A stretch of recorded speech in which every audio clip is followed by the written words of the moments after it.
নমস্কার বন্ধুরা, আমি তুহিন আর আমার কিচেনে আপনাদের সবাইকে স্বাগত।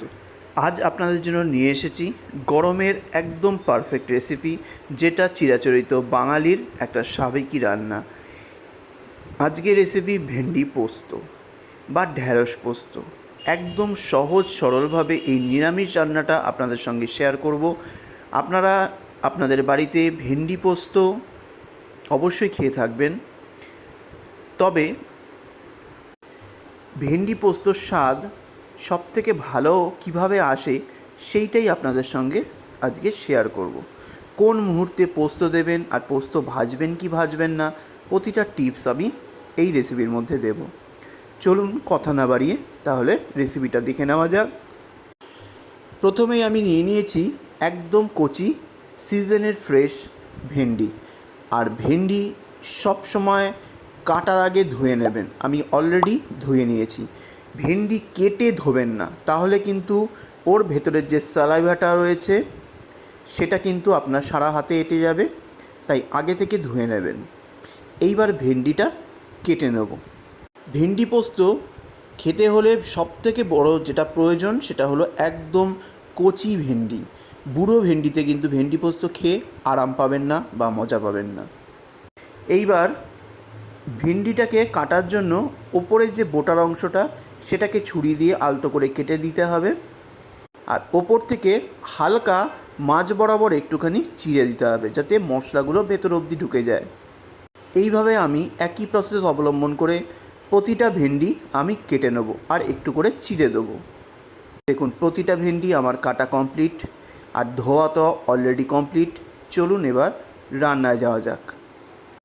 এইবার নিয়ে নিয়েছি একটা কড়াই, দিয়ে দেব পরিমাণ মতো সর্ষের তেল। তেলটাকে হাই ফ্লেমে গরম করে ফ্লেমটা লোতে দিয়ে দিয়েছি অলরেডি। তেলটা যদি গরম হয়ে যাবে তখন দিয়ে দেবো 1/4 টিস্পুন কালো জিরে। আপনারা কালো জিরে দিতেও পারেন, নাও দিতে পারেন। আমাদের বাড়িতে কালো জিরের ব্যবহারটা হয় এই ভেন্ডি পোস্ততে। আর সর্ষের তেল ছাড়া ভেন্ডি পোস্ত অসম্পূর্ণ। কখনোই সাদা তেল দিয়ে করবেন না, তাহলে কিন্তু ভেন্ডি পোস্তের স্বাদ বা ঢ্যাঁড়স পোস্তের স্বাদ একদমই ভালো আসে না। কালো জিরেটা একটু ভাজা ভাজা হয়ে গেলে এর মধ্যে দিয়ে দেবো ধুয়ে চিড়ে নেওয়া কেটে নেওয়া ভেন্ডিগুলো। এবার ফ্লেমটাকে মিডিয়ামে রেখে ভেন্ডিটাকে ভালো করে তেলে ভেজে নিতে হবে। একটু বেশি করে ভালো করে ভাজলে ওই ভেন্ডির ভেতরের যে একটা স্যালাইভা থাকে, মানে লোদ লোদ অংশ থাকে, সেটা কিন্তু সহজে বেরোতে চায় না। এটাকে হাই ফ্লেমেই ভাজতে হবে। ভেন্ডিটাকে ভাজতে ভাজতে চলুন আমরা পোস্তটাকে বেটে নিয়ে নিয়েছি একটা মিক্সার গ্রাইন্ডার। মিক্সার গ্রাইন্ডারটার মধ্যে দিয়ে দেবো বড় চামচের 3 চামচ পোস্তদানা, মানে 3 টেবিল স্পুন পপি সিড পোস্তদানা। এইবার এটাকে প্রথমে ড্রাই গ্রাইন্ড করে নেবেন। পোস্ত যদি ভালো করে মিহি করে বাটতে চান, গরম জলে না ভিজিয়েও এইভাবে কিন্তু ড্রাই গ্রাইন্ড করে নিয়ে পোস্ত বাটা যায়। এইবার পোস্তটা দেখুন মিহি করে গ্রাইন্ড করে নিয়েছি। এবার দিয়ে দেবো 3টে কাঁচা লঙ্কা। এই লঙ্কাগুলো মারাত্মক ঝাল। আপনারা কীরকম ঝাল খেতে পছন্দ করেন অবশ্যই সেই বুঝে দেবেন। আর বাড়িতে বাচ্চা বয়স্ক থাকলে সেটা কিন্তু আপনাদের হাতেই কীভাবে ঝাল দেবেন। আমরা একটুখানি পোস্ততে একটু ঝাল ঝাল খেতে বেশি পছন্দ করি, তাই 3টে ঝাল লঙ্কা দিয়ে দিলাম। আর দিয়ে দেবো পরিমাণ মতো একটুখানি লবণ। দিয়ে দেবো 1/4 কাপ পরিমাণে একটু জল দিয়ে মিহি করে একটা পেস্ট বানিয়ে নেব। দেখুন পোস্ত বাটা একেবারে কমপ্লিট আমার। চলুন এবার ঢ্যাঁড়সটা কতটা ভাজা হলো সেটা দেখে নিই।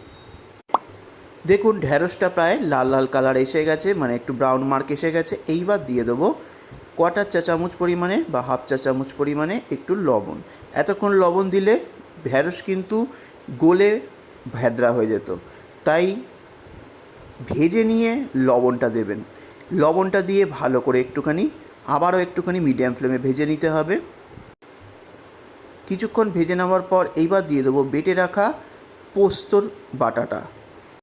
পোস্ত বাটাটা দিয়ে বেশি ভাজা যাবে না, ভালো করে মিক্স করে দিতে হবে ঢ্যাঁড়সের সঙ্গে। আর মিক্সি ধোয়ার জল একটুখানি দিয়ে দেবো, দিয়ে ভালো করে মিক্স করে দিতে হবে। এখানে অনেকেই পোস্তটা দিয়ে ভাজেন। পোস্ত দিয়ে যদি বেশি ভাজেন পোস্তর স্বাদ অনেকাংশে কমে যায়। তাই সবসময় চেষ্টা করবেন কাঁচা পোস্ত দিয়ে রান্না করা, মানে ভাজা না করে পোস্তটা কাঁচা অবস্থাতেই পুরো ফুটিয়ে নেওয়া। তারপর কিছুটা পরিমাণে জল দিয়ে দেবো, যতটা ঢ্যাঁড়সটা সেদ্ধ করতে দরকার পড়বে। দিয়ে ভালো করে মিক্স করে ঢাকা দিয়ে মিডিয়াম ফ্লেমে 10 মিনিটের জন্য এইভাবে রেখে দেবো, যাতে ঢ্যাঁড়সের ভেতরে সব মশলা ঢুকে যায়, পোস্তটাও সুন্দরভাবে গামাখা হয়ে যায়। ঠিক 10 মিনিট পর ঢাকনাটা তুলে নিলাম। আর কিন্তু ঢাকনা দেওয়া যাবে না, ঢ্যাঁড়স যা সেদ্ধ হওয়ার হয়ে গেছে।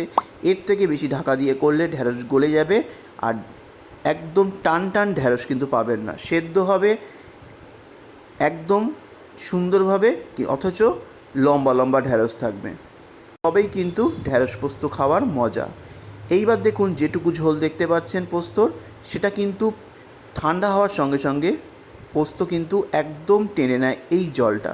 তাই একটু ঝোল ঝোল রেখে নামাবেন, যাতে ঠান্ডা হয়ে গেলে পোস্তটা টেনে নেওয়ার পরও একটু হালকা গ্রেভি থাকে, যেটা ভাতের সঙ্গে বা রুটির সঙ্গে খেতে ভালো লাগবে। রেডি হয়ে গেল দারুণ স্বাদের ঢ্যাঁড়স পোস্ত। ওপর থেকে একটু কাঁচা সর্ষের তেল দিতে পারেন, এখানে আমি আর দিলাম না, আপনারা অবশ্যই দিতে পারেন, সেটাতেও ভালো স্বাদ হবে। রেসিপিটা ভালো লাগলে অবশ্যই কমেন্ট করে জানাবেন। জানি এটা প্রতিটা বাড়ির নিত্যদিনের রান্নার মধ্যে পড়ে, এবং এই গরমে প্রতিদিনই ঢ্যাঁড়স পোস্ত বা যে কোনো পোস্তর রান্না আপনাদের বাড়িতে হবে। আমাদের বাড়ির রেসিপিটা আপনাদের সঙ্গে শেয়ার করলাম, অবশ্যই একবার ট্রাই করে দেখবেন। আর কে কে এইভাবে রান্না করেন অবশ্যই সেটা কিন্তু কমেন্ট করে জানাবেন। আজ আসলাম, নেক্সট দিন আবার একটা ভালো ভিডিও নিয়ে আপনাদের সঙ্গে তুলে ধরবো। নমস্কার।